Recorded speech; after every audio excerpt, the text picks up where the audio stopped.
நம்ம தமிழ்நாட்டு மக்கள் மாதிரி ஒரு தெளிவான மக்களை நீங்க பார்க்கவே முடியாது. சூப்பர் கிளாரிட்டியோட சூப்பர் மக்கள் சார் நம்ம மக்கள். இந்த போருக்கு போறதுக்கு முன்னாடி தான் இந்த படை பரிவாரங்களோட போவாங்கன்னு கேள்விப்பட்டிருக்கிறேன்.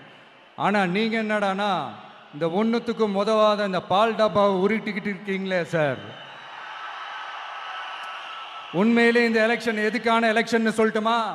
தமிழ்நாட்டு மக்களுக்கும் ஊழலுக்கும் நடக்கிற போர், தமிழ்நாட்டு மக்களுக்கும் லஞ்சத்துக்கும் நடக்கிற போர், தமிழ்நாட்டு மக்களுக்கும் இந்த நிர்வாகத்தை சரியா செய்யாத இந்த திமுக அரசுக்கும் நடக்கிற போர், அதாவது தமிழ்நாட்டு மக்களுக்கும் உங்க ஆட்சிக்கும் நடக்கிற போர், தமிழ்நாட்டு மக்களுக்கும் ஸ்டாலின் சாருக்கும் நடக்கிற போர். இன்னும் சுருக்கமா சொல்லணும்னா விஜய்க்கும் ஸ்டாலின் சாருக்கும் நடக்கிற போர்.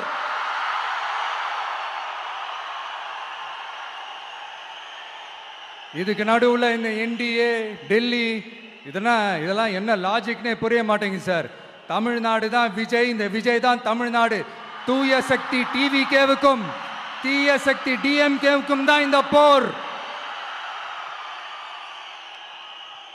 இப்படி உக்கிரமா இருக்கிற இந்த போர்ல மறுபடியும் ஒன்றுத்துக்கும் உதவாத இந்த பால் டப்பாவை உருட்டிக்கிட்டு இன்னொரு காமெடி வேற.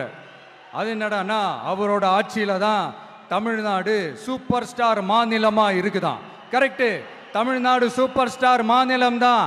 காமராஜர் அவர்கள் டைம்ல, அண்ணா அவர்கள் டைம்ல, எம்ஜிஆர் அவர்களோட ஆட்சியில. இன்னைக்கு ஒன்றுத்துக்கும் உதவாத இந்த உல்டா மாடல் ஆட்சியில தமிழ்நாடு சூப்பர் ஸ்டார் மாநிலமாலாம் ஒண்ணு இல்ல, சூப்பர் ஸ்டாண்ட் அப் காமெடிக்காரர் நடத்துற மாநிலமா மாறிடுச்சு. மக்களே, உங்களுக்காக மட்டுமே தான் வர தடைகள், சதிகள், சூழ்ச்சிகள் எல்லாத்தையும் தாண்டி இந்த 2026 இந்த தேர்தல்ல டிவிக்கு தில்லா நிற்கும்.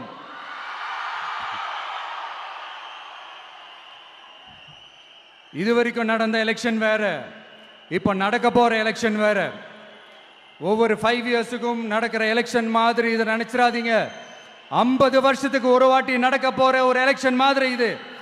அதிசய எலெக்ஷன்.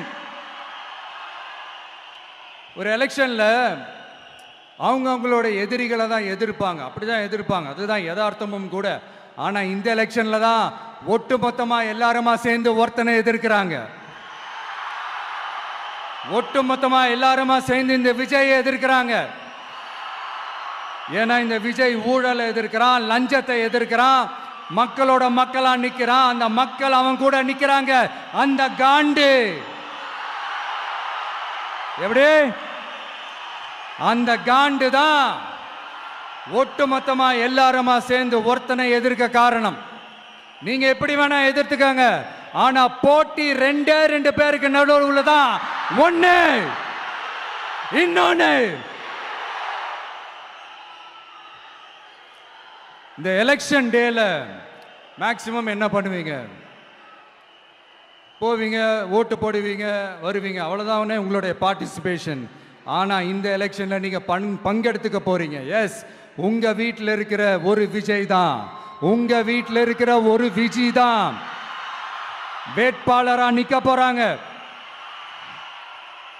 உங்க வீட்டில் நிக்கிற ஒரு வேட்பாளர்னா அப்போ உங்க வீட்டில் இருக்கிற மற்றவங்க எல்லாருமே வாக்காளர்கள் தானே.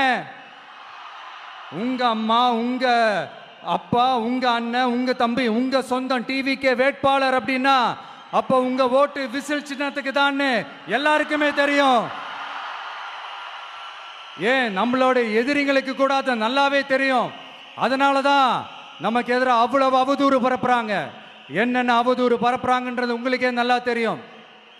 ஆனா அவங்களுக்கு தெரியாது, ஏன் மேல அவதூறு பரப்புனா அது மக்கள் மேல அவதூறு பரப்புற மாதிரின்னு. எனக்கு அரசியல் தெரியலன்னு சொன்னா அது மக்களுக்கு அரசியல் தெரியலன்னு சொல்ற மாதிரின்னு. என்ன அசிங்கமா பேசினா அது மக்கள் அசிங்கமா பேசுற மாதிரின்னு. எனக்கு எதிராக செய்யற ஒவ்வொரு செயலும் அது மக்களுக்கு எதிராக செய்யற செயல் அவங்களுக்கு தெரியாம போச்சு. இந்த விஜயும் மக்களும் வேறு வேறு இல்லை. இந்த விஜயும் மக்களும் ரத்தமும் சதையும் மாறி, உடலும் உயிரும் மாறி, ஒன்னிலிருந்து ஒண்ண பிரிக்கவே முடியாது.